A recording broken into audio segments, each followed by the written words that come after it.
You're listening to The Granite Discourse, a New Hampshire-based podcast with real discussions. Be sure to subscribe on Spotify, YouTube, and Apple Podcasts. And for early access, subscribe to Patreon for just $1 a month. Thank you, and enjoy the show.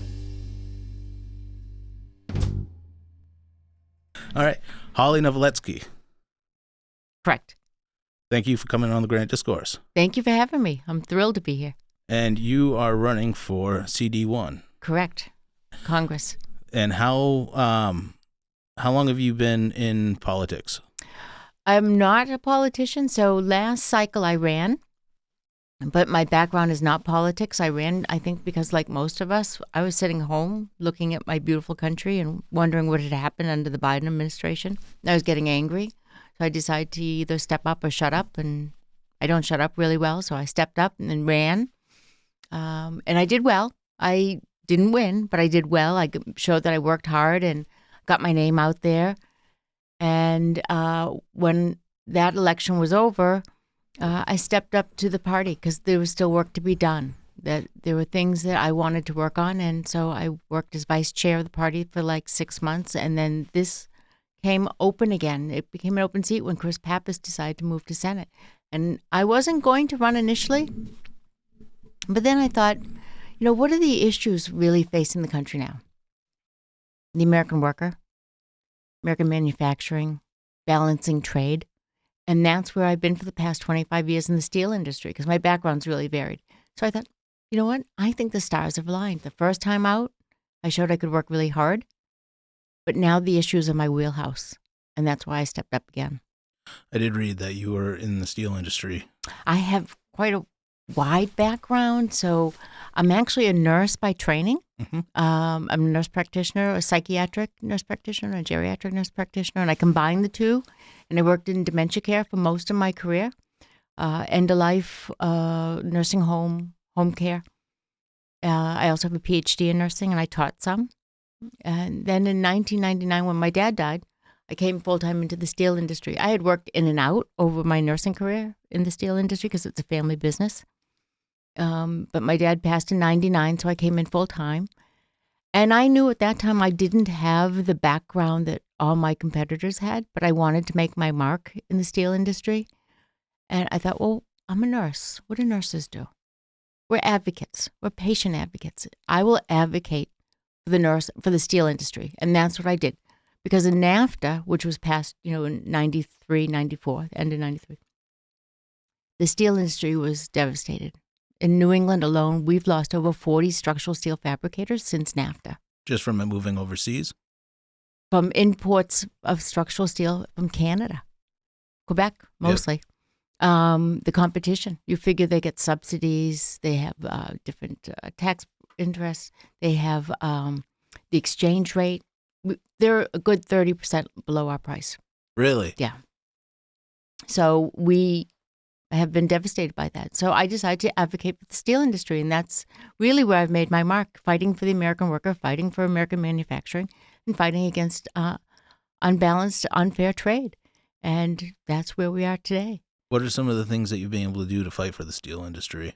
So we've been fighting really hard in New England for Buy America. Okay. Buy America legislation. So anything that's publicly funded, construction-wise, if it's permanently installed into the building, steel that's permanently installed, it has to be American fabricated steel. So if you think the government doesn't make money, right? They take our money. Mm-hmm.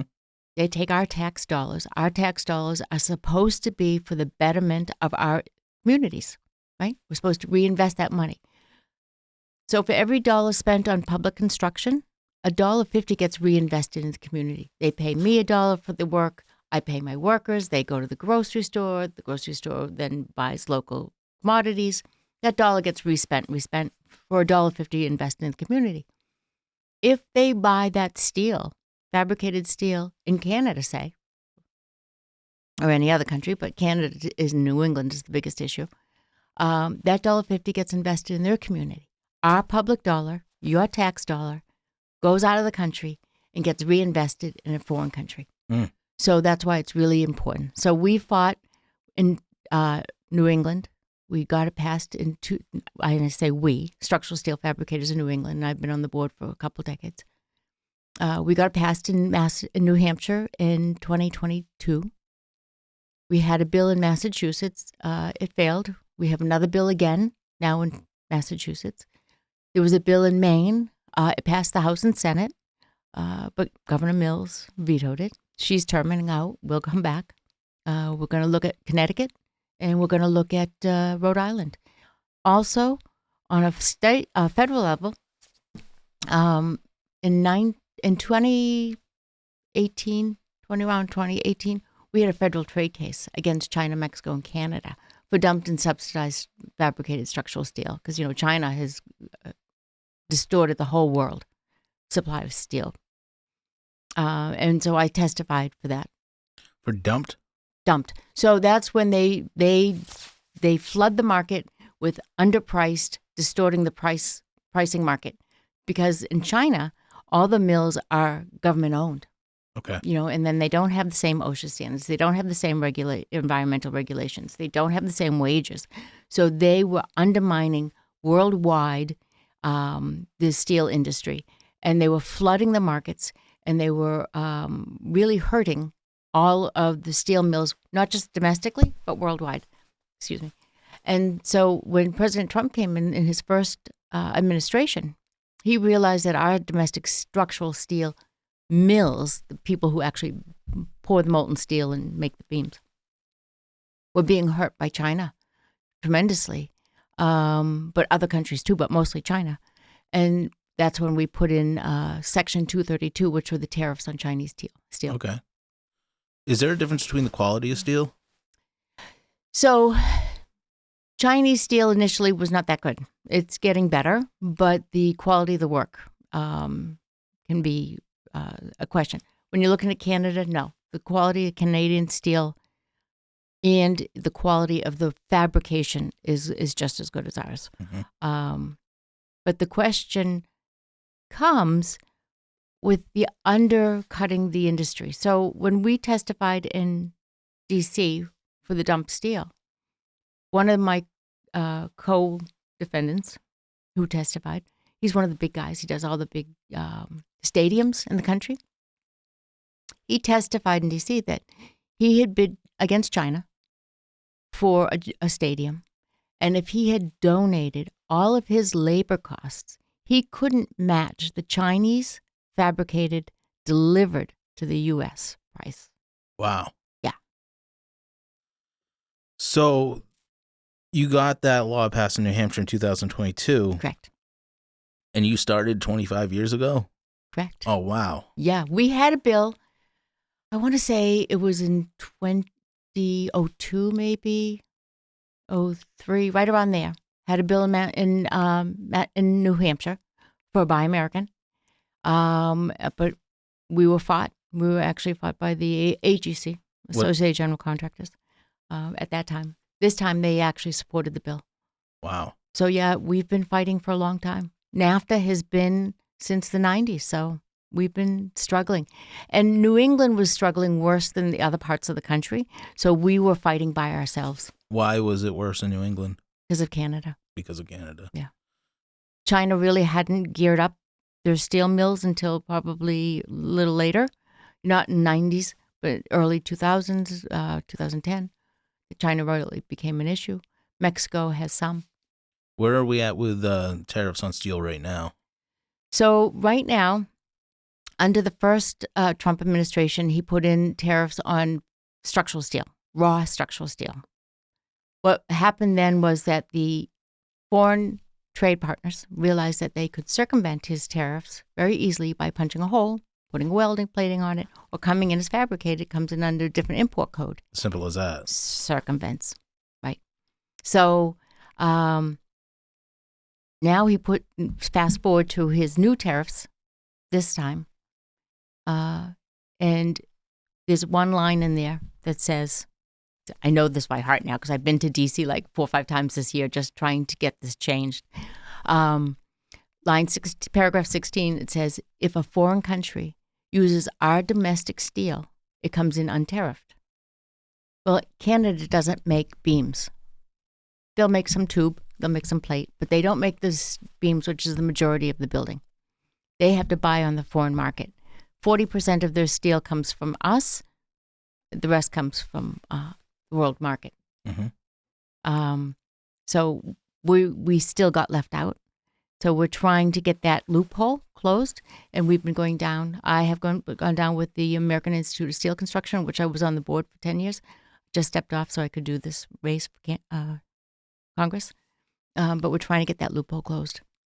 So you support Donald Trump's tariff policies where they're at now? Yes, I do. Okay. Yes, I do. Now, I had a guest on here not too long ago, and he was pretty much saying that tariffs are a tax on our own people. And I asked him about, well, aren't they reciprocal? And I that's what my understanding of his policy was, is that if they have a tariff on us, we're going to put a tariff on them. So the tariffs, yes, there are some import tariffs on other countries, but the other piece is we have been so unfairly treated in our trade agreements that he is using the tariffs, I believe, as a tool to bring them back to the negotiation table and renegotiate our trade agreements, which we've seen him done. He's done multiple trade agreements now. Canada has not wanted to do that. They've actually instituted more tariffs on us going up there, and it's just escalating. But we need to renegotiate our trade agreements because we want free trade, but we want it to be fair. And it's not fair right now. Because it's hurting the American worker. Absolutely. Because if we can bring back, it's all related. So if we can bring back our manufacturing, and there are some industries that will never be competitive in, maybe garments, say, but we need to bring back our manufacturing. For one reason, a country that doesn't make anything is at the mercy of everybody else. Yeah. But we need to bring back our manufacturing. We need to grow our manufacturing. If we grow our manufacturing, we grow job opportunities, we grow wages, we grow tax base. It's a win-win for everybody. And we need to be a strong country. And there are certain industries that are critical, even if they cost us more, they're critical to our national security. For instance, pharmaceuticals, right? Over 90% of our generics are made in China and India. We need to bring that back. Even if it costs us more money, we need to bring it back. The overhead cranes that unload the containers at the ports, those are made in China. President Trump's aware of that. He wants them made here because the electronics are made in China. China can shut them off. Just like we saw just recently in Massachusetts at the Littleton water treatment plant. The electronics were made for the mixing of the chemicals is made in China, and they were screwing around with the chemicals. That was a hack? China. Yeah. Really? Yeah. That was maybe a month ago. I didn't even hear about that. Yeah, Littleton, Massachusetts. And then the other thing is steel, right? So we need to make sure we have enough domestic steel to make our ships, meet our military demands. But also when I bid a job, I get the schematics of the buildings. We don't want the schematics of our military bases, our government buildings, our airports, water treatment plants in another country. That's a good point. So there are certain industries, regardless of the price, we need to make sure they come back because they're national security items. With your background in healthcare, what do you think are some things that we could do, and what are some bills that you would support in Congress that would help improve our healthcare situation? Our healthcare system's a mess. Yeah. A real mess. And it was a mess before COVID, but now it's just awful. And in New Hampshire, we had a bill that passed, I believe, that we're critically short nurses and other professions, but we're critically short. Where that if they stay 5 years, they get tuition reimbursement. There's always been that kind of, if you work in low, high need, low service areas, that you could get your tuition forgiven. We need to do more of that. We need to encourage people to get into these professions. But as far as healthcare insurance, so we are really limited in New Hampshire on what we can offer our employees. I have over 100 employees. I'm also, as a nurse practitioner, know that how difficult it is to get reimbursed. So we need to be able to negotiate across state borders, increase competition, drive down the cost. We also need to have more transparency. We have to pass bills to have more transparency in healthcare billing. Yeah. So that you can know where to go. And I like President Trump's suggestion of, instead of giving the subsidies to the insurance companies, let's give the money to the individuals and give the consumer the ability to drive costs down, because now it's consumer driven. Mm-hmm. And if there's transparency in billing, they can figure out where they want to spend their dollars. And then what else is there? Oh, we need to get lawyers out of healthcare. Our healthcare is driven by the lawyers. We're priding. Well, I'm sorry. We are not. We are practicing defensive medicine. So if you need an MRI for your back, you have to go to physical therapy. The insurances are telling us what to do first, and that's not necessarily the best medicine, right? So if we can get malpractice tort reform to get the lawyers out, limit what you can get, limit the amount of what you can bring to court for a case. So malpractice tort reform. Malpractice tort reform. Yeah, and we need to. I think the biggest thing is, though, across borders. So, for instance, I have a good friend who was followed by her oncologist in Massachusetts for cancer. She had a pretty awful cancer, and she'd been followed for years in Massachusetts. Husband retired. She had to go on the exchange because they were too young for Medicare. She no longer can be seen in Boston because of the exchange doesn't allow her to go there. We need to be able to change how we negotiate for insurance. We need to be able to bring in competition. We need to be able to have insurance that we can negotiate across the state line. When did you first become a nurse? I'm old. I graduated my basic nursing school in 1981. I got my my first nurse practitioner in 1984. And that was my master's in gerontological nursing. And then in 1996, I got my PhD in nursing. And then in 1999, I think it was 2001, I got my second nurse practitioner in psychiatric mental health.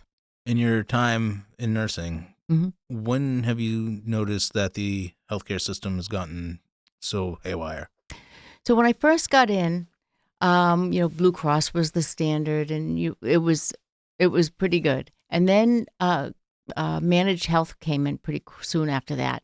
And what is that? That's where you buy into a plan, and your dollars are managed on how. Okay. And I saw providers were really pushed. Their times were squeezed. They had to see so many patients in an hour.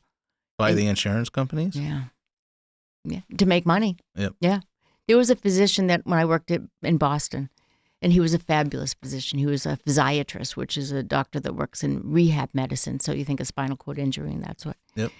And he said, to be a good physician, you have to be a good, you'll go broke, because you have to be a businessman to be able to even make a living. I mean, if you want to spend time with your patients, that wasn't allowable.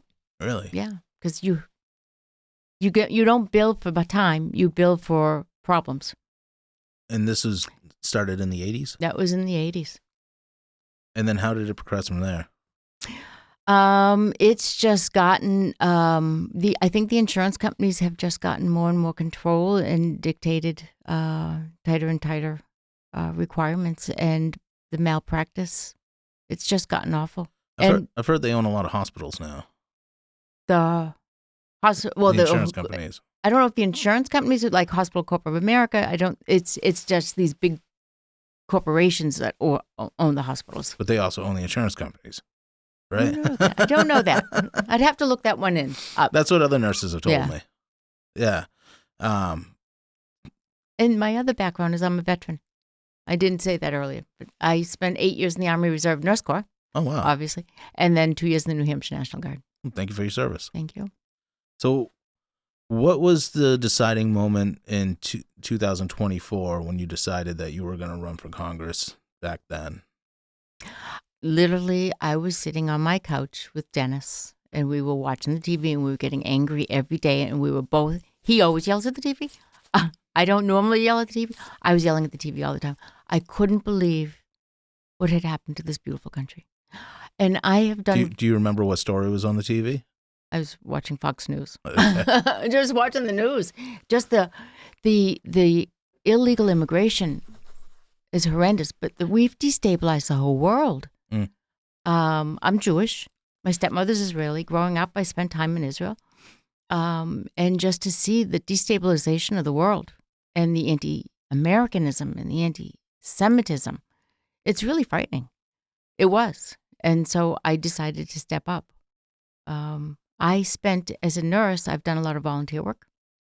And one of the things I've done is I've gone overseas to Sierra Leone to work with the victims of the Blood Diamond War. And I worked in the amputee camps. And on the weekends, I'd work with the women who had been held as sex slaves. And to know that we, as a country, not only allowed human trafficking, but we incentivized it. Made me sick. How so? Because if you come in as illegal, because don't forget, a lot of these people are being trafficked. We lost all those children. We don't know where some of these men and women are. They're being put into slave labor or cheap labor or into the sex industry. We don't know where they are. We've lost them. And to think that we incentivized it by, we gave billions, if not more, of dollars to these NGOs who then give money to the illegals. And then money gets put back into the cartels. I mean, these children who were used as, because if a young man came over the border, it was harder. But if he came over as a family unit, so you'd hear these stories of these children who were being used over and over again just to bring men over or young people over because it looked like a family unit. But who knows where these children went? We need to find them. We need to, reunite them with where they came from and send them back. They're not safe. Yeah. Because when they were trying to test children to make sure that they were with their parents, there was a big outpouring of media sensationalism where they were just saying that they were separating families, but they don't know if it's really their families. No, there were 300,000 to 400,000 children lost. Yeah, I think that was when AOC was crying down at the border. Yes. Yeah, but you don't really know what it's. You can't just let them through and then not vet the parents with the kids because of that very reason. They have a tag on this, call this number. You don't know if it's a cartel selling the kid. Is he a mule? Is he going into the sex trade? Is he going to a family member? You don't know. And we didn't test. We didn't follow up. Yeah. How many illegals do you think are in this country right now? I just heard driving up, they said 2 million have been sent out. That seems like a high number. But I'd say between 15 and 20 million. So that at that rate, it would take 10 years. It's going to be forever. It's going to take a long, long time. And we have to be diligent. Would you ever vote for any amnesty bills? No. Okay. No. Because that's one thing I worry about with the past is that we have these floods of illegals that will come in and then presidents in the past will just pass amnesty. So you know who got hurt the most were I think a lot of people got hurt, but the DACA, the Dreamers, because they were never addressed. Now they're all pushed into the same group. So they're not going to get addressed anyways. But I have a few people in my shop who have come from other countries who have worked really hard to come here the hard way, the right way. It's really hard. It's very hard. And I brought somebody over from England. So I know the H-1B visa process. It took me over a year, over $10,000 in legal fees. I had to post the job. I had to document that I couldn't get anyone in the United States. I had to document and post the pay rate. But then I found out that we have quotas from countries I don't even know of. I've never heard of. We have quotas, like we have to bring a certain amount of people in. We have, I think it's 1 million come in, just X amount come from this country, X amount from this country. And then you need a bachelor's degree to come in. I have welders in my company. One of them's from Egypt, and it took him a long time to come here. I need welders. Why does he have to have a bachelor's degree? He should be able to come here. It should be skill-based, not education-based, because the job for an H-1B visa, the job requirement's going to dictate the educational requirement. So let the visa process not dictate that. Let the job dictate it. My person in my shop who's from Egypt, it was during the time that the Christians were being persecuted, and he could get his wife a visa because, men from Africa, it's harder for them to come. So he could get his wife a visa. He didn't see her for a whole year, or his first child for a whole year, because he couldn't get a visa. He went every day to the post office waiting for his visa. He finally came. I look at him every day and I say, Michael, I would take 10 of you. He's such a gentleman, such a family man. He's been here now. He's gotten his citizenship. He invited me to the ceremony. It was a year and a half ago. And this is who we want. People who want to come here, who want to give back to the country, who want to be part of the country, who want to assimilate. And he is such an asset. We should have people like that. But we should make it easier for people to come from countries who like us. It should be skill-based. How has it been finding labor that are actually citizens, that naturally born citizens? Sure. It's trying. Yeah. It's trying. We've done quite a few things here in New Hampshire. Do you rely on H-1B visas? No. Because of a lack of finding help? The one we brought was a management position, and it didn't work out, and we fired him within the first year, so he had to go back. Oh. Yeah. So how has it been finding people from New Hampshire if you were to hire? Right. So we have a couple of programs that we work with. We work really close with the CTEs. I love the kids from the CTEs. I find that the kids coming out of the CTEs, especially for welding, are as valuable to me as the kids who come out of the community college welding programs. They start at the same pay. Within a year, their skills are the same, and they're just great. We work closely with Dover. We have Exeter next to us. Portsmouth, we don't get as many from, but they have a welding program too. But there are 3 fabricators, structural steel fabricators in New Hampshire who are about my size. So it's me in the Seacoast, SL Chasey in Hudson, and then Capone Iron up in Berlin. Mm-hmm. And we each happen to be located next to the community college that offers welding. Nice. So we got together about 5 years. I think this will be the 6th year. And we offered a welding competition for the kids from the CTEs in each of our area. They got they got money for scholarship to the community college. And then the winners from each of the regional went to a state. We had it at Manchester Community College, and more money for welding scholarship at the community college. After the first 2 years, we realized the kids don't want the money. They don't want to go into welding. They want the trophies. But we still do it. Now we give the money to the CTEs for equipment. Okay. So as long as we're training kids and putting them into the pipeline, they may not be coming to us, but we're increasing the pipeline. Mm-hmm. The other thing that we have is we have a Skill Bridge program, which is a military program. So the military will pay a soldier up to the last 6 months of their enlistment to go and find a civilian career to make their transition easier. So we have one in welding.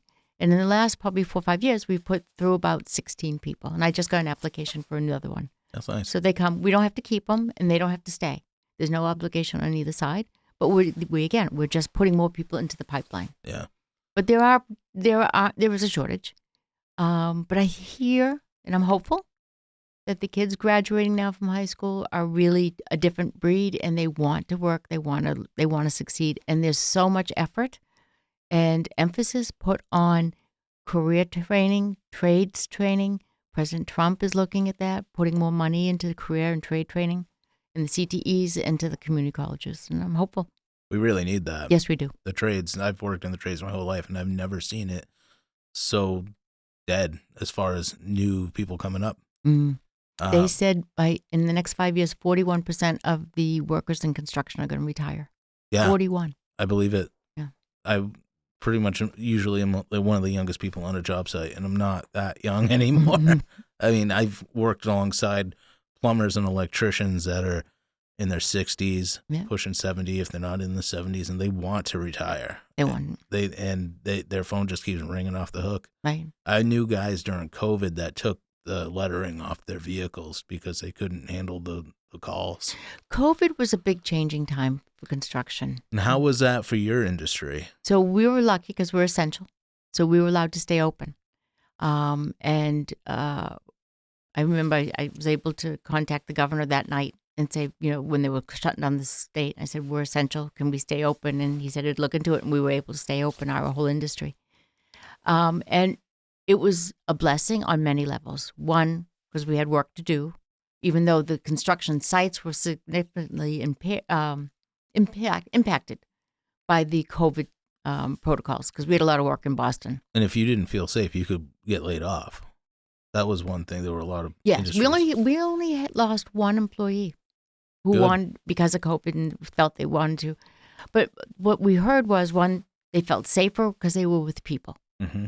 Their mental health was better. They were able to pay their bills, and they were very, very thankful to be able to stay working. Yeah. But before COVID, the average length of stay in the shop of our workers was between 30, 35 years. Now, and then because of COVID, they were older, they retired. So now it's young. We have a younger population. We lost a lot of the really skilled workers, so we have to train them. Yeah. But we train. We get kids who walk in, and it's not uncommon for a kid to walk in and say, I work at Dunkin' Donuts or I work at McDonald's and I want to be a welder, and they've never held a welding torch. And we'll train them. Some make it to break time and say, oh, this is not for me. And the others are like, they like it. What is the starting pay for somebody who wants to get into welding? Probably in the $20 an hour. Yeah. If you know nothing. And then once you're, do you have to get a certificate? We train them, and we'll certify them by us, but it's not the AWS. They're trained to AWS standards, the American Welding Society standards. And then once you have that certificate, what kind of pay do you look at? So we're in the 30s, upper 30s. That's pretty good. Yeah. That's a lot better than working at McDonald's or Dunkin' Donuts. And I mean, right now you can probably make the higher teens working at Walmart, which is pretty unheard of considering what it was 10 years ago. Mm-hmm. And I know that that was a weird time when after the government printed a bunch of money and wages did go up fairly significantly. Mm-hmm. But it's still, compared to how much the cost of living's gone up, I don't think it's enough. Right. So I think that showing younger people that trades are really lucrative. Mm-hmm.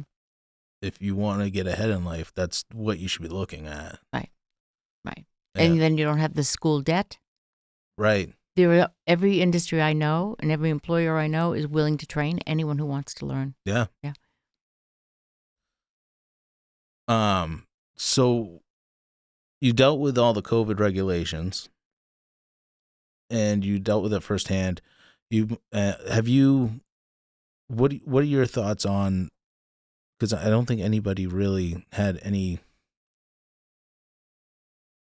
consequences because of it.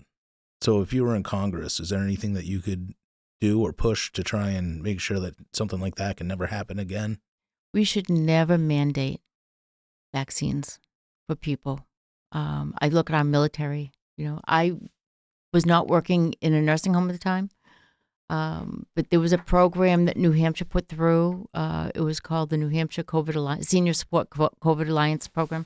So there were a lot of retired nurses, a lot of volunteer nurses, and I volunteered. So we would go and call all the long-term care facilities every day, seeing what supplies do you have, how many COVID cases do you have, what do you need, blah, blah, blah. And I'd hear it day after day after day. I need nurses. And after a couple of months, I thought, I'm a nurse. So I went to work in a nursing home part-time on the weekends. And I had to get a vaccine Oh, to go in. Yeah. Because you couldn't go into the nursing homes without it. And I think about the isolation that we did to these people. It was cruel. It was really cruel. Yeah. So I think the mandating vaccines, the isolation that we did, It was just awful, and we should never do that again. Yeah. And I think that the amount of damage that happened to kids because of the school. School, yeah. Yeah. And the mental health has been, we're going to feel that for decades to come. Yeah. Yeah. I agree. And the educational drop in education because of the distant learning. Yeah. A lot of people left the school system, though, since then, too. I've been very impressed with the homeschooling programs and the charter schools that New Hampshire has developed. And those are popping up right and left. Seems like a better way to educate a child, the homeschooling, because that's what we do. And we saw a lot of improvements after we started doing that. So my little story is I was over at UNH College Republicans, and I had coffee with a couple of them, and they were so smart. Oh my God, the kids were like way beyond me. And I said to one, Sam Farrington, he's a state rep. I've heard of him. I haven't met him. And he's also at UNH. I said, Sam, what is it with these kids? He goes, they're all homeschooled. I said, it's amazing. Yeah. But the depth of knowledge that they had was really amazing. Yeah. So how has it been on the race so far for you in 2025? It's good. It's a little crowded, but that's okay. It'll thin out. The Democrats have 6 people running on their side. Oh, wow. Yeah. You never see that, which is really interesting. They have not picked their front runner. It's also interesting that Pappas has a far left competitor on the Democrat side, and Maggie has one, Maggie Goodlander. Yeah. Yeah. So that's interesting that even the Dems, you can see them splintering, and the far left is really what's the splinter for them. On our side, we have 5. There are 5 of us. It probably will narrow down after the new year, maybe into February, I think. Last I saw, you were tied for first place. Yeah. And you saw a large number are just not listening right now, because I think the senatorial race is really taking precedence and taking a lot of the air. Yeah. But that's good, because the Senate is going to bring in a lot of money to the state, and it's going to get out the vote. That money is going to work to get out the vote, and it's going to help all down ticket candidates. One thing I have noticed about the CD1 race is that there's not a lot of attacks between the Republicans, Yeah. That I've seen anyways. And I think that's good. Yeah. Last time, there was only one person who had a record, so you really want to just hit somebody on their record, what their voting record was. This time, again, there's only one candidate who has a voting record. Mm-hmm. Yeah. Yeah. And you don't want to hurt somebody's family. No. How has your husband been dealing with you running for Congress? So he probably went about 75% of my events the first time around. Now he knows what he's in for, and so he's not going to as many, but he, it's first because he's outspoken. And so I would say to him, be careful. Don't want to get caught on a hot mic. Hot mic. Yeah. And then I realized when he would go, I'm like, these are your people. Have at it. Yeah. So he's really enjoyed it. But I think he's realized that he needs to, for his own well-being, he needs to make sure that he still is his own person. Mm-hmm. So he's doing his thing, and he's coming to probably a third of my events now. What do you think you've learned the most traveling around the state and talking to potential voters? 2 things. One, most voters don't have a lot of depth into the issues. Mm-hmm. And the second is accessing them.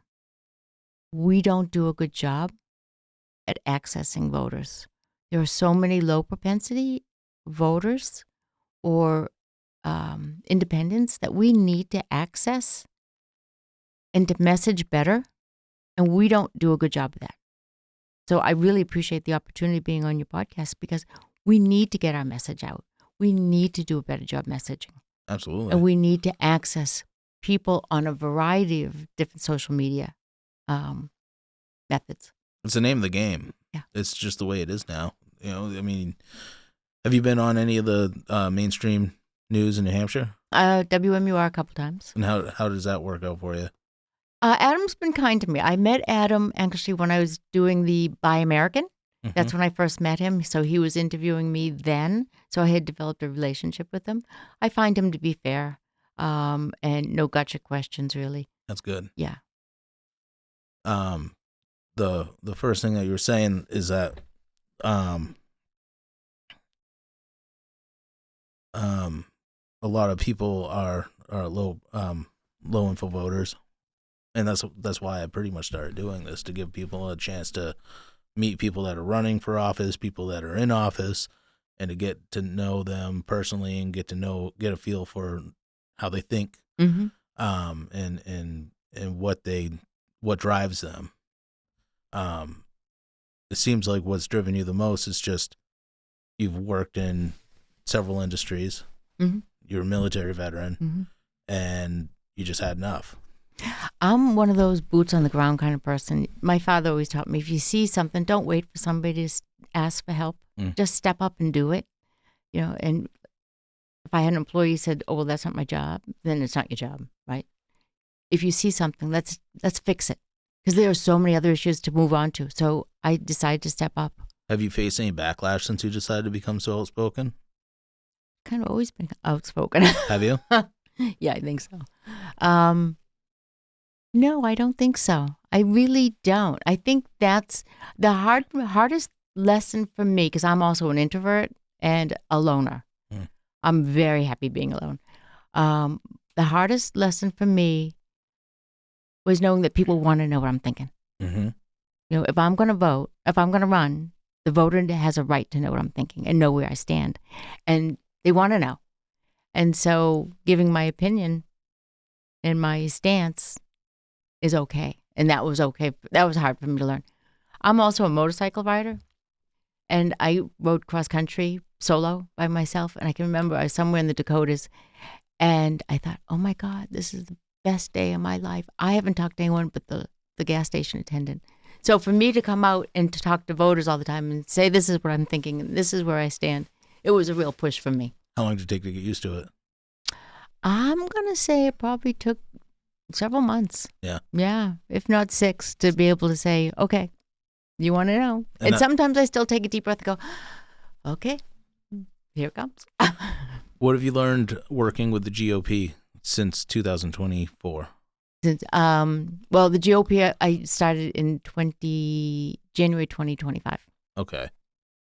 The GOP really wants to help, but the problem is, funding. Yeah. We need to get funding out to the local candidates, and we need to work really hard on messaging, and an organization.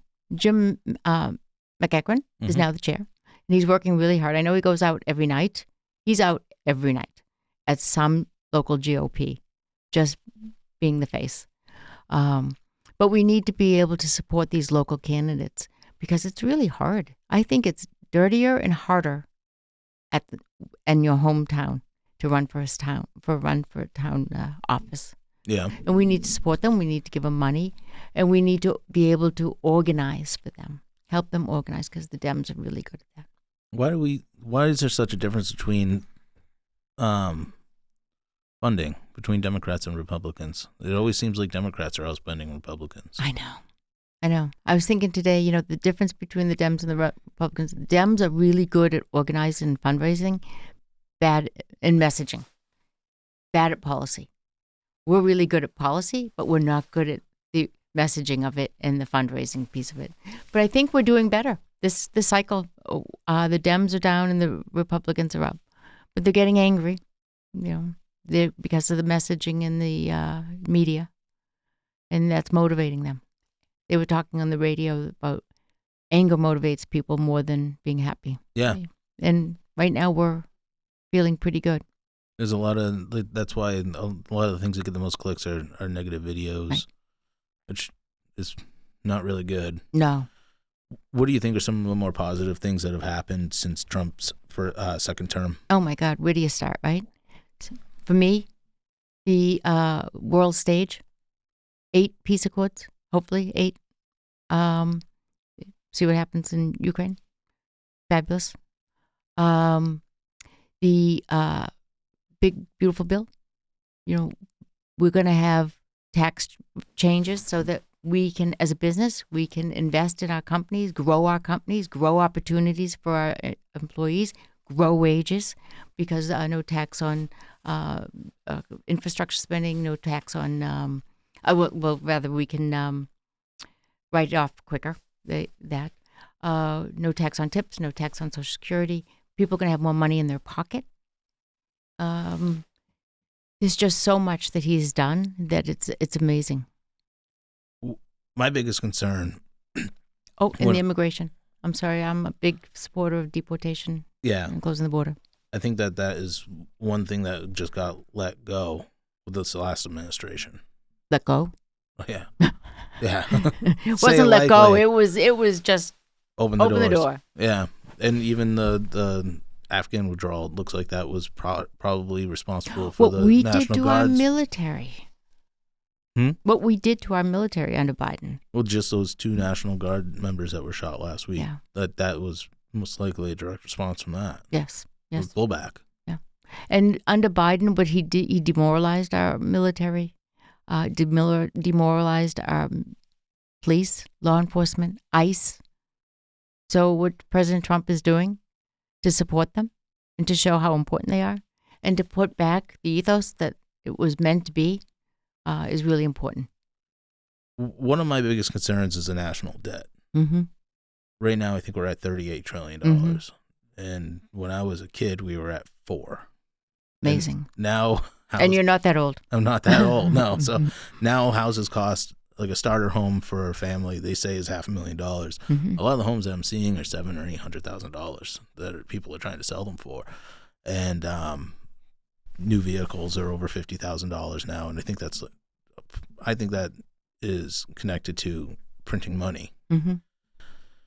And it seems like we're always running a deficit.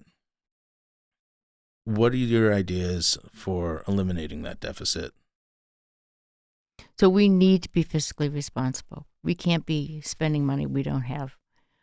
We need to go back to single issue bills. I think that's really critical. We need to have a balanced budget.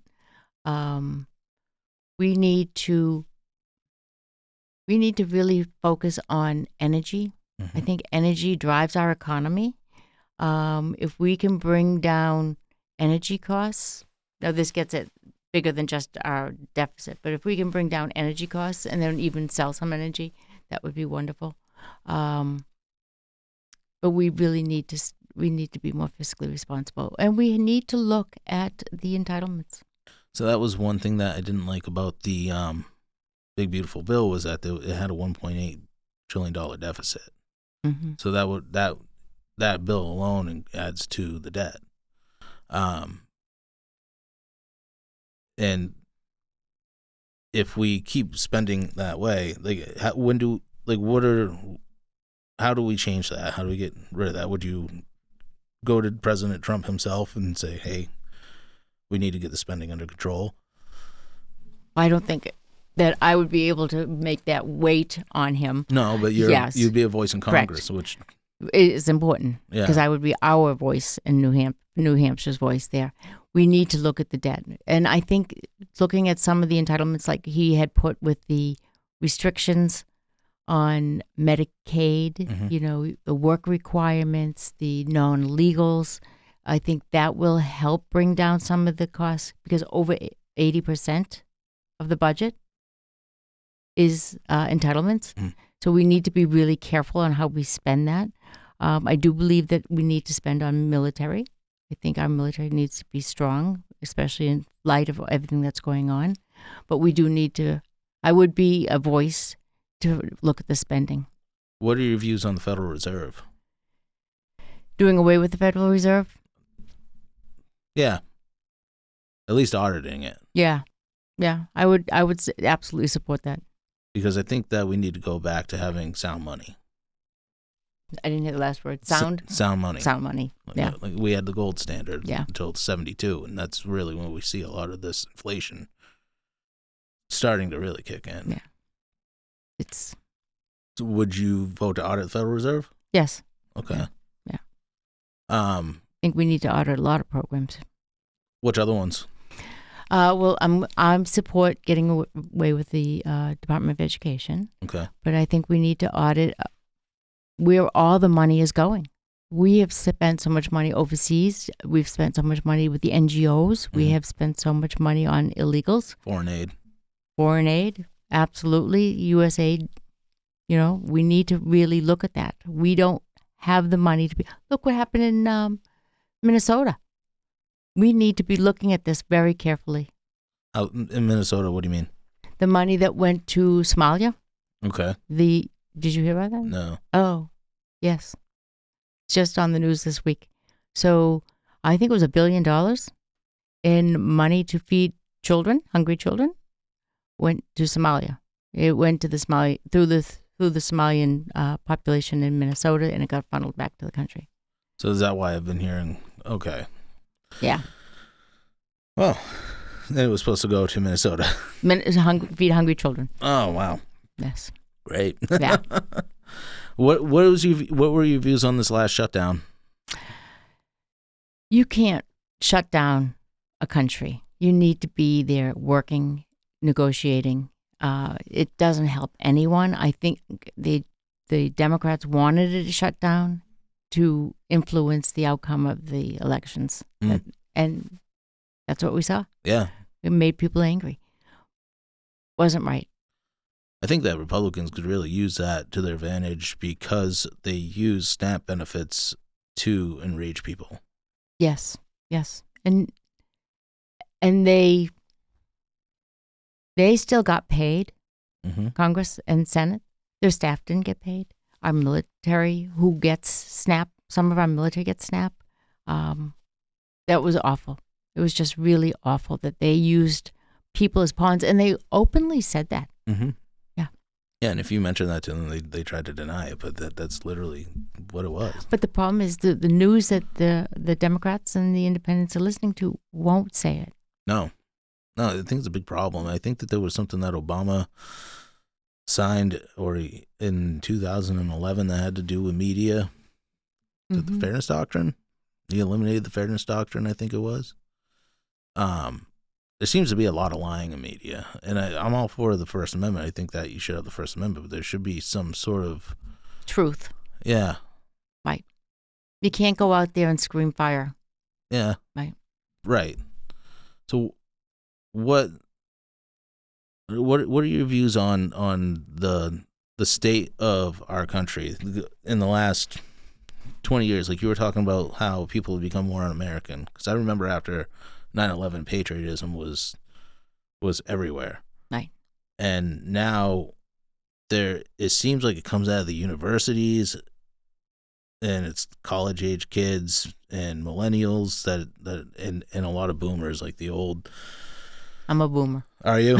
No offense. I'm the end of the boomers.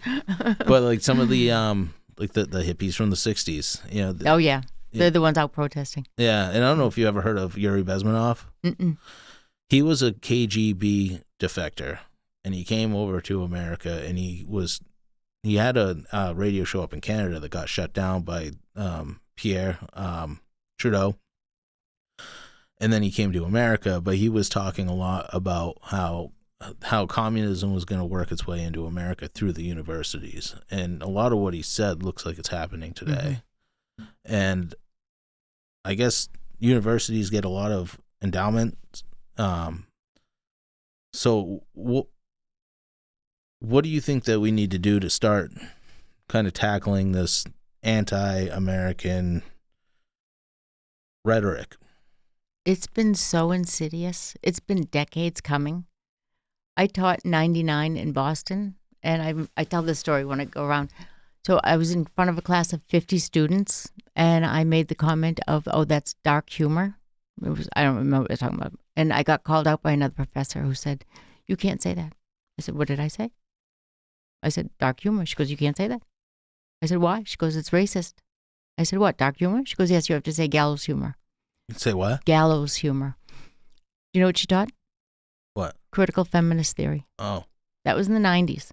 That was in the 90s? That was in the 90s. So this is insidious. This has been coming since the 60s. Mm-hmm. And I think we need to really look at the money that we give to these universities and institutions, they need to change. They need to change their policies. The difficulty comes, having taught, is there's this whole philosophy that you can't really tell me what I teach in my class. And it's going to be really hard to get a handle on it. But we really need to, because it's undermining our whole country. How long do you teach for? I taught for 3 years. 3 years. Mm-hmm. And that was in the 90s. So what was how much political correctness was there then? Not like now. No, there wasn't the gender, there wasn't the pronouns, there wasn't the, but I taught nursing. So it was mostly women. There were a couple men. But there wasn't the correct political correctness that you have now. Mm. Can you imagine teaching nursing now with all the gender stuff? No. Oh, the mental health issues. And I'm in the structural steel business now, so I'm in construction now. And we half joke, but it's like if somebody comes in and says something off color, it's just off color. You probably can't say that either anymore. I say it's construction. You have to be a little bit tougher. Oh, yeah. Yeah. I don't coddle to that. Yeah. Yeah. So what are some of the things that in your personal life that you like to do? Seems like you might be a workaholic. I don't think so. No? But I got a tattoo when I turned 65. And it's a dancing skeleton. Yeah. And it reminds me that when I'm dead, I'll have fun and relax. Okay. Because now there's work to be done. So I do like to ride my motorcycle. I haven't gotten to ride much this past year. Since COVID, people are really bad on the roads. And there are so many motorcycle accidents in New Hampshire. But I like my bike. I like to ride alone. Dennis rides faster than I do. And I drive him crazy because I ride slower. I haven't gotten to ski much either lately. But I like to ski. I love to travel. Well, now we got plenty of snow up here. I know I love snow. I love winter. A good blizzard, and then you don't feel guilty for staying in. Yeah. So what is some legislation that you would like to push personally in Washington? I think it would be looking at some of the issues with immigration, legal immigration, making it easier for H-1B visas to come in, like I talked about. I would like to look at some of the infrastructure spending, especially coming to the state. We're a donor state. We send more to the to DC than we get back, but we do have some infrastructure needs. I think I'd like to see that addressed. I would really like to see protecting our American workers and expanding our American manufacturing. So to reshore our industries. Somebody had brought to my attention that when a company that's in, say, China, and we want to encourage them to reshore, they bring back all their tooling. It's now subject to tariffs. So this brings them back from China? Right. Okay. We want to bring them back. Yeah. We want to bring back our manufacturing. But they're subject to tariffs bringing back their equipment. Let's look at legislation that would allow or incentivize people to reshore manufacturing by not having to pay those tariffs if they're coming back to expand and reshore. That kind of legislation that would encourage domestic manufacturing, expand opportunities for our workers. How do you think that how do you think the midterms will play out in New Hampshire as far as getting people out to vote? Well, I think the fact that we have the Senate race, which is going to bring millions of dollars into the state to help get out the vote on both sides. I think that will help downstream. But I think it's all about messaging. And we have to work really hard to get the message out and to get the message to the independents. Because it's a third, 30% Republican, 30-odd% Democrat, but the majority is independent, and nobody's going to win without them. And we need them to understand that the policies are good. The policies are going to raise all boats, right? And that we'll all be better off. It's just waiting we have to give time for the policies that President Trump has put in to take effect. Unfortunately, people thought he'd come in and everything would be changed in a day, and it's not. It was a big ship that Biden had turned around in circles, and for him to right the ship, it's going to take some time. We need time for his policies to settle in and to see the effect, and we just need to message that better. What's a favorite thing that Trump has done? Loves dancing. There's so much. Yeah. I love the fact that he has brought peace to the Middle East, being Jewish. Peace to so many different countries. I love the fact that he's really focused on the American worker and American manufacturer and growing that. And all his tax policies that relate to that. I think that's really important. All his trade negotiation all relates back to making it stronger and better for American workers and American manufacturing. And I love the fact that that's his focus, because that's been mine for 25 years. And when he got in the first time, his first administration, the steel industry thought, we're finally heard. Because we're not a glamorous industry. We're dirty, we're hardworking, blue collar. We built this country. And we finally found somebody who heard us and was willing to step up and help us help the rest of the country by growing American manufacturing and protecting the American worker. And that's what I love best about him, is that he's all about the American worker and American manufacturing. How long has your company been in business, your steel company? So my dad was in Merrill's Marauders. Do you know Merrill's Marauders? No. So Merrill's Marauders in World War II was a very well-kept secret.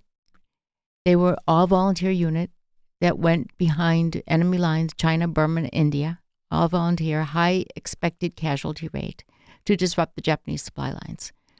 So 3,000 went in, about 200 came home. Wow. My dad came home. Thank God. Yeah. So it took him a while to settle down, find, reintegrate into society. He had multiple jobs.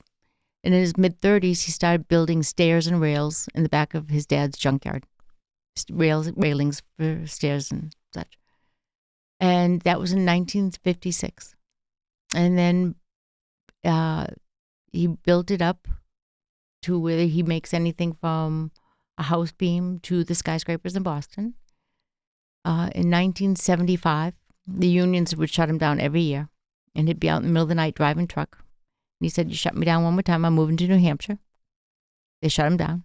He moved to New Hampshire in Greenland, where we've been since 1975. And he bussed up all the people who wanted to continue to work with him until they retired. So we've been up in New Hampshire since 75, but we've been in business since 56. And next year will be 75 years. Nice. Yeah. How would the union shut him down? They'd go on strike because it was a union building. They'd strike. Oh. Was there a lot of mafia involved in that?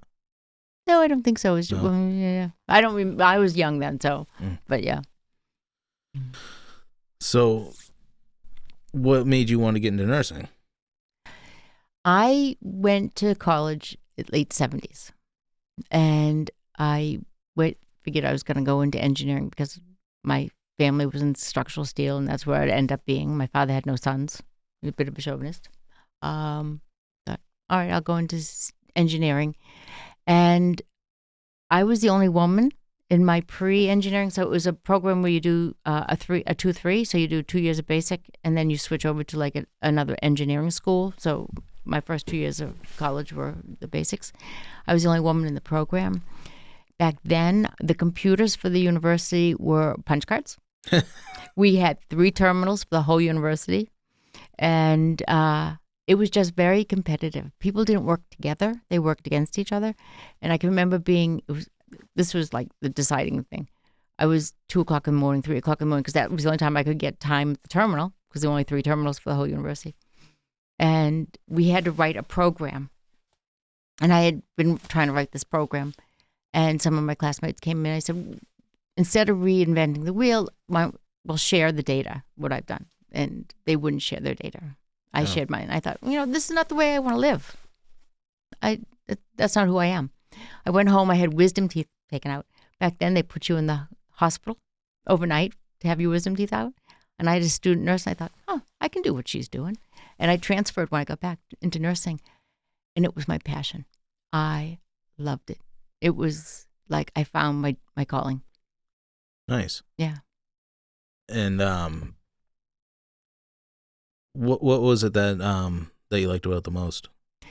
It's that intimate one-on-one relationship with a human being, and that you become an advocate for them. You get to know them, and you get to care for them. When I walk into a nursing home, my whole body relaxes. It's like, I'm Really? home. Because you've developed this very close relationship with them that you can just look at somebody's face and tell them if it's a good day or a bad day, or you understand them on a different mental, physical level. So I did geriatric nursing for about 2 decades. I was a nurse practitioner. I worked in the nursing homes, and I thought, I'm missing a piece. And that's why I went back and got the mental health, because we're not just a body, or we're not just the mental health. It's one body, one mind. And I like that piece of it. So you probably dealt with a lot of people with Alzheimer's. Yes, that was my specialty. Yeah. What do you think the biggest cause of Alzheimer's is? I don't think we really have a sense of it. I know they're doing some more research. I just heard there is a genetic component for some families. I know that if you monitor your risk factors for like heart disease, that can help. If we keep our minds active, that helps. Good nutrition. I've heard it called type 3 diabetes. Mm. Have you heard that? No. Yeah, that people with diabetes have more of a chance of developing Alzheimer's. Well, you also have a higher risk for heart disease. So it's all those things that affect the inflammation of the body, the vascular system of the body. Diabetes does that. So, we've seen a huge explosion in it in the last several decades, right? Well, yes, but the risk of Alzheimer's goes up with age. Mm-hmm. And so back in the 1900s, early 1900s, the life expectancy was 50s, 60s, and now we're living into our 80s. True. Yeah. And our diet's not so great, and our exercise is not so great. We're not taking care of our obesity rate has exploded. Mm-hmm. Our diabetes rate has exploded. Cancer now. Yeah. So you must be a pretty big proponent for the Make America Healthy Again movement. Yes. Yeah.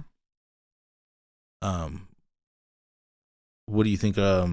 What are some ways that you would help promote that in Congress? I think it's looking at relooking at the nutritional pyramid. That we need to look at that. We need to look at getting chemicals out of our foods. Mm-hmm. We need to look at our vaccine recommendations.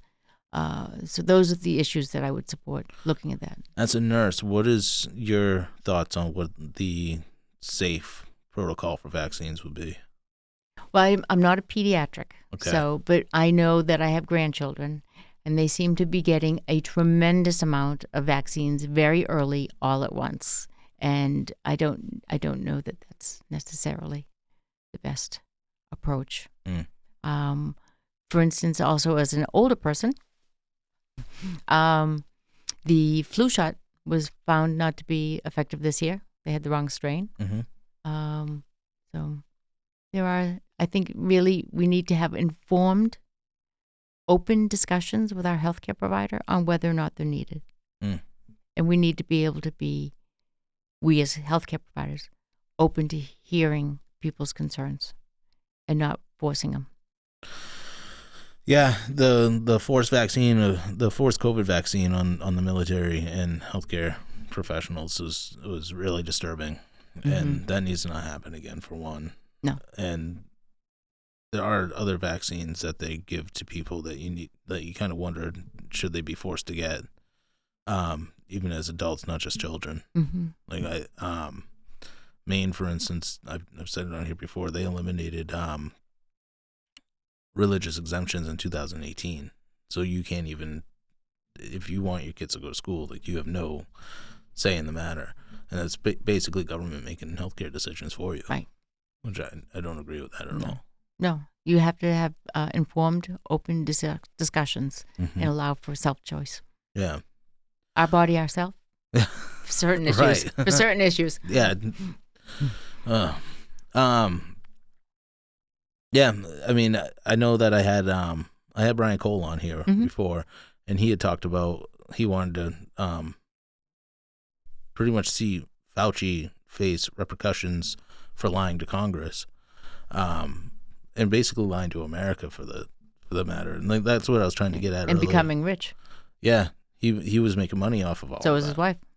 So, I think that there needs to be some sort of repercussions for the people that lied to us and put those policies in place. And there was no science behind any of it. Unfortunately, I'm not seeing that happening now. No, why is that?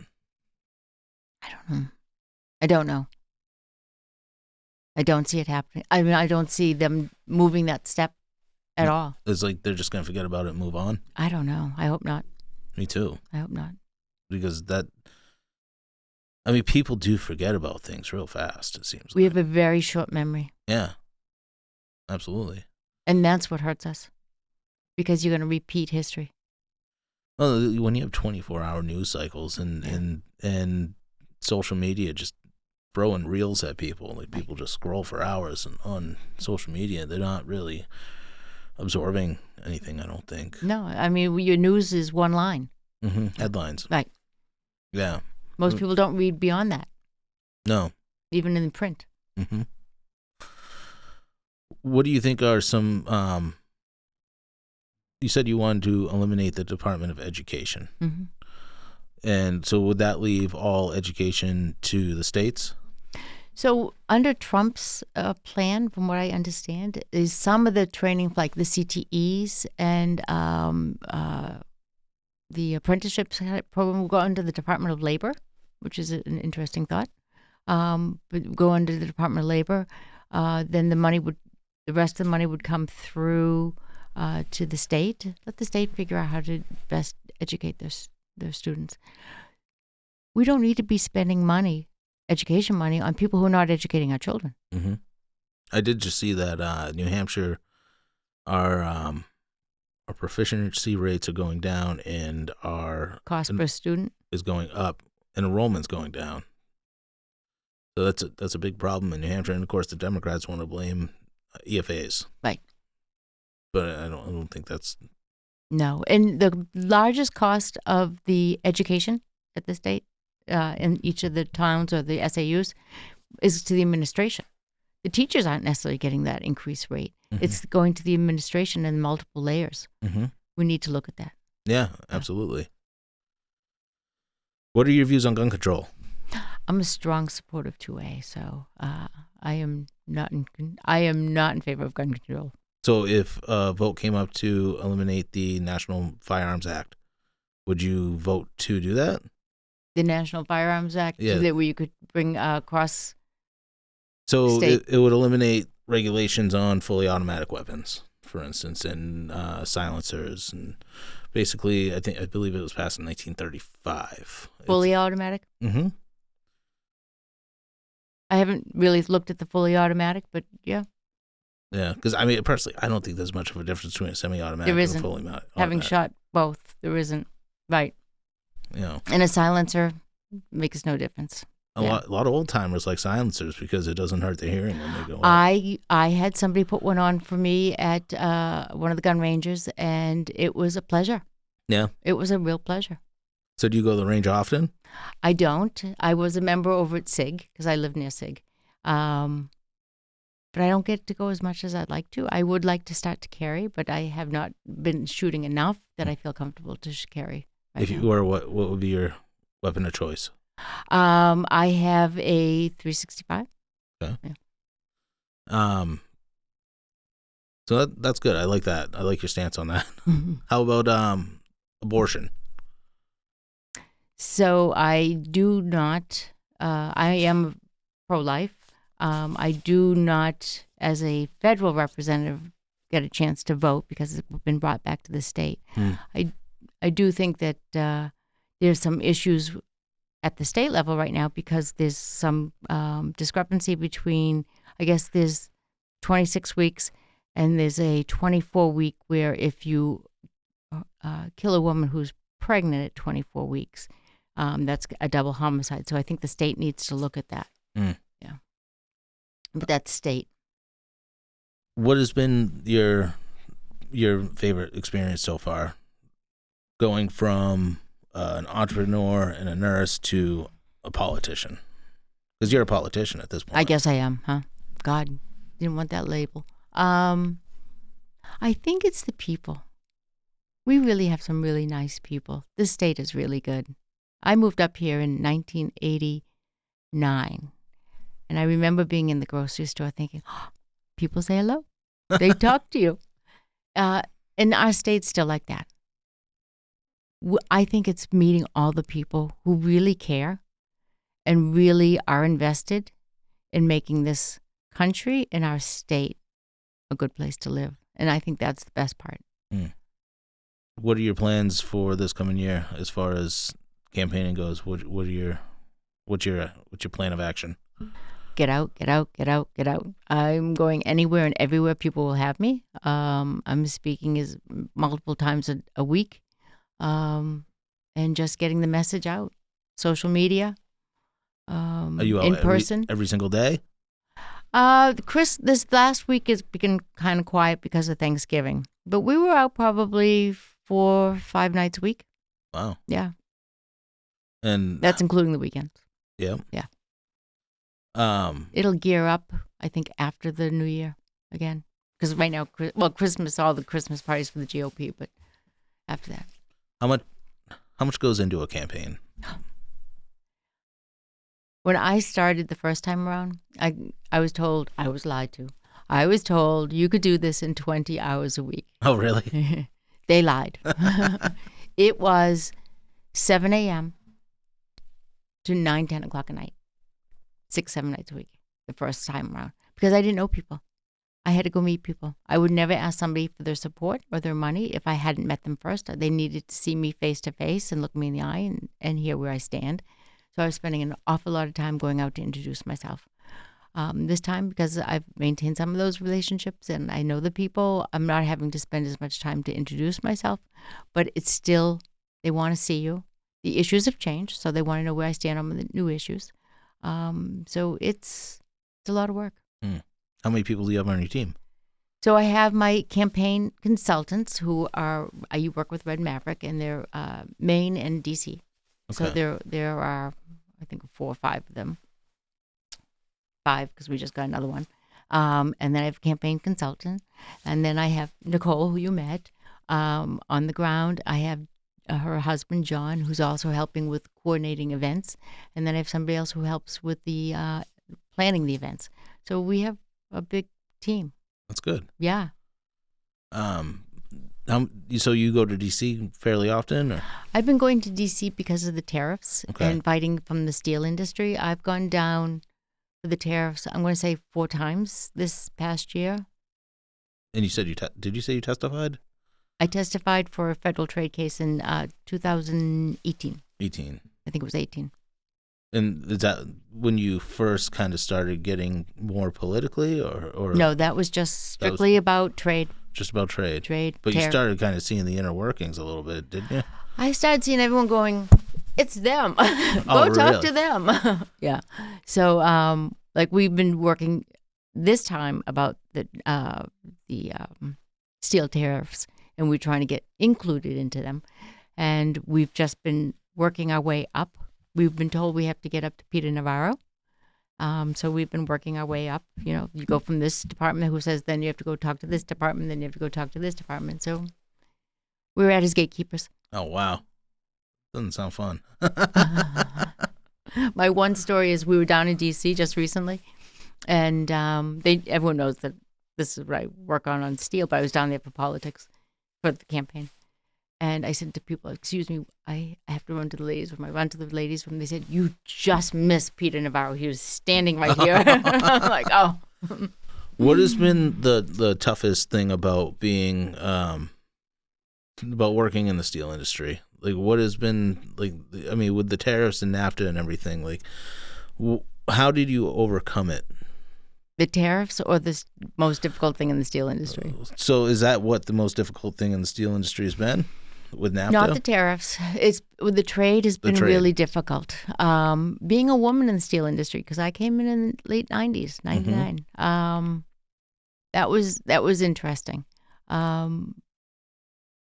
But I'd say now it's the economic pressure, downward pressure from the foreign fabricated structural steel that impacts our industry. So we're being squeezed from the bottom and the top. You figure wages have increased 25-30% in the last couple of years. Wages have increased, costs have increased, downward pressure from foreign fabricated steel. The margins, we never had much margins, but the margins are almost non-existent now. And trying to stay in business because we're a multi-generational family business, but our employees are also multi-generational. Really? We've had people who worked for us who was the grandfather, the son, and the grandson. We've had mothers and sons, mothers and daughters. We've had brothers. So it's family who work for us, who have worked for multiple generations of my family. We're committed to them as much as they are to us. And to know that we're being squeezed so tight that it affects their ability to be profitable too. How many employees do you have? Before COVID, we were about 110 in the fabrication, and then we have an erection crew. So the erection crew was up to about 40. Now, overall, we're down to about 100. That's still a lot of people. Still a lot of people. That's a lot to manage.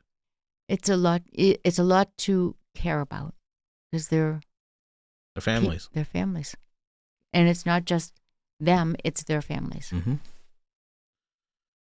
What is a place that people can find you? What is your website? Oh, perfect. HollieForNewHampshire.com. Hollie, HOLLIE, for New Hampshire, all spelled out, .com. And do you have social media? Do. Facebook, Instagram. We don't have X yet. What else is there? I think that's it, right? It's TikTok. I'm not a TikTok person. YouTube. You could start a YouTube channel. Yeah, that would be nice. Yeah. You can show us how. I could do that. Yeah. Okay. Well, Hollie, I want to thank you for coming here. Thank you for having me. Sitting down, and I wish you the best of luck in the race. Anytime you want me back, You can. I'm yours. You can just let me know. Thank you. All right. Thank you.